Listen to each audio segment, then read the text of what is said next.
Hello বন্ধুরা, welcome back to my channel. আমি সুমি তোমাদের সাথে আবার হাজির হয়েছি আজকে নতুন একটি ব্লগ নিয়ে। তোমরা সকলে কেমন আছো? আশা করি সকলেই খুব ভালো আছো, আর আমিও বেশ ভালো আছি।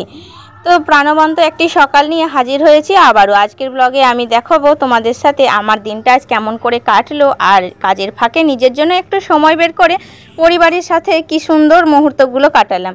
তাহলে আর দেরি না করে চলো ব্লগটা শুরু করা যাক। সকালবেলায় উঠেই আমি রান্নাঘরটা গুছিয়ে নিলাম। প্রথমেই বাসনগুলো এক জায়গায় রেখে ভালো করে পরিষ্কার করলাম। রান্নাঘর থেকে বারান্দা পুরো ঘরটা একদমই ঝকঝকে করে ফেললাম। এরপর গেলাম ওপরে, কারণ আনতে হবে আজকে সবজি। একটা একটা করে সবজি গোছাতে শুরু করলাম। সত্যি বলতে এই গোছানোর মাঝেও অনেক শান্তি আর অনেক সময়ও লেগে যায়। তাই দেখো একটা একটা করে সমস্ত সবজি আমি একটা বড় পাত্রে ভরতে যেই শুরু করেছি, অমনি হঠাৎ করে কোথা থেকে যে কালো মেঘ হয়ে এক ঝটকা বৃষ্টি এসে হাজির। জানালার পাশে দাঁড়িয়ে দেখতে লাগলাম বৃষ্টির ঝিরিঝিরি সুর যেন মনের সব ক্লান্তি ধুয়ে দিচ্ছিল। দেখতে দেখতেই নিজেকে আর ধরে রাখতে পারলাম না, তাই হাত দুটো মেলে দিয়ে মনের দরজা খুলে দিলাম। যেন পুরোটা মন ভিজে উঠল বৃষ্টির পরশে। মনে হচ্ছিল আমি নেই, আমি মিশে গেছি প্রকৃতির মাঝে, যেন এক অনন্ত শান্তির স্রোতে ভেসে যাচ্ছি। সংসারের কাজ, দায়িত্ব, ছেলের স্কুল, রান্নাবান্না সব এখন ভুলে গিয়েছি ওই মুহূর্তে। কিন্তু হঠাৎ এক বাস্তবের ঝলকে যেন টেনে আনলো আমাকে। মনে পড়ে গেল কাজ অনেক বাকি এখনও। তাই আর দেরি না করে নিচে চলে এলাম।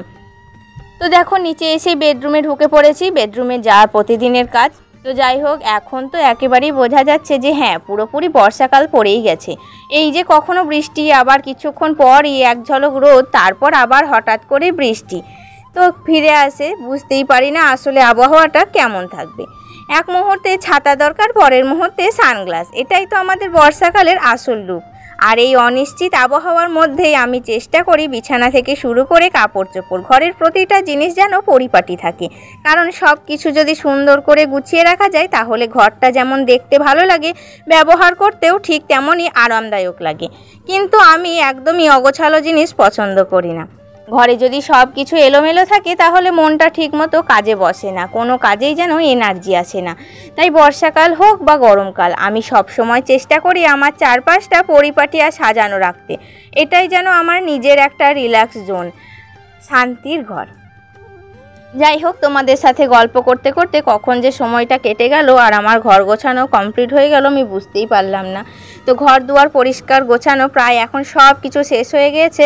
এখন তাড়াতাড়ি সবজিগুলো কেটে ফেলবো আর রান্নাটাও একদম চটজলদি সেরে নেব, কারণ আজকে কিন্তু আবার বাইরে বেরোনোর প্ল্যান আছে।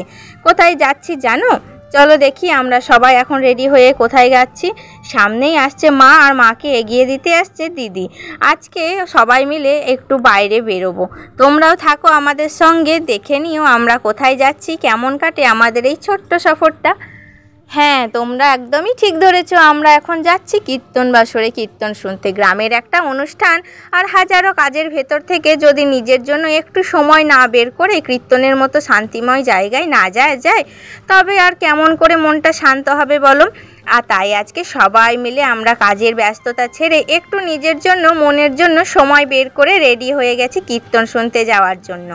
আসলে সংসার সামলে কাজের ফাঁকে কীর্তন শুনতে যাওয়া যে কত বড় একটা মিশন, তা একমাত্র একটা মেয়েই ভালোভাবে বুঝতে পারে। আর এই যে ঘরের সব দায়িত্ব সামলে, বাচ্চা, স্বামী, রান্নাবান্না সব কিছু সামলে একটু বাইরে বেরোনো, সেটা আসলেই খুব সহজ নয়।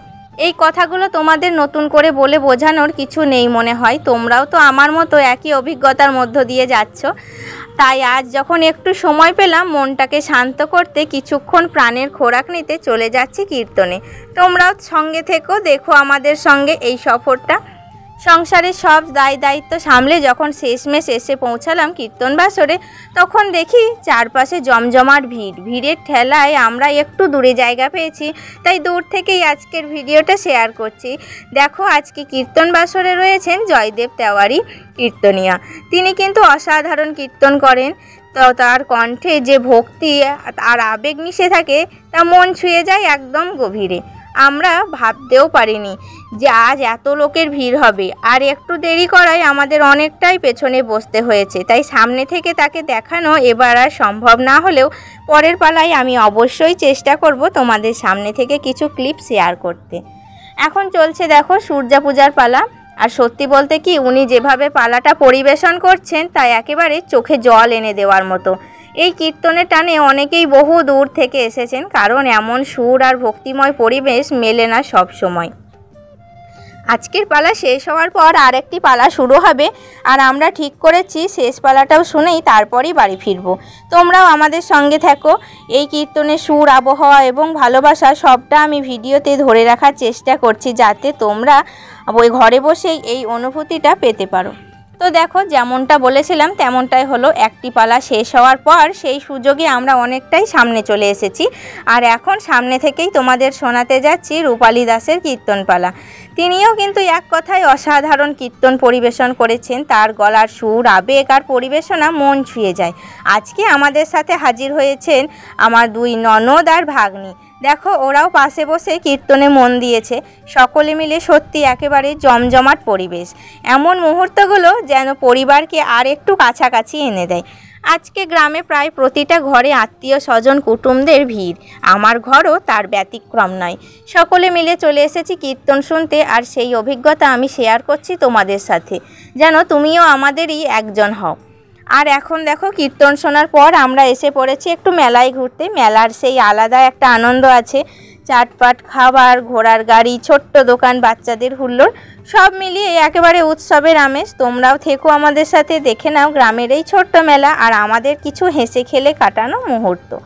একটা ছোট্ট করে দোকান বসেছে, আর সেই মেলায় ছেলেকে আর ভাগ্নিকে নিয়ে আমি ঘুরতে চলে এলাম। মেলায় কত রকমের পাঁপড়, ভাজাভুজি, টুকটাক খেলনা সবই আছে, কিন্তু কি করব বলো, ইচ্ছা থাকলেও তো উপায় নেই। সব কিছু খাওয়া তো আর হয় না, তাই সব কিছু চোখের আনন্দেই আজকে সন্তুষ্ট থাকলাম। মেলার এদিক ওদিক ঘুরে দেখলাম, আবার ফিরে গেলাম কীর্তন বাসরে।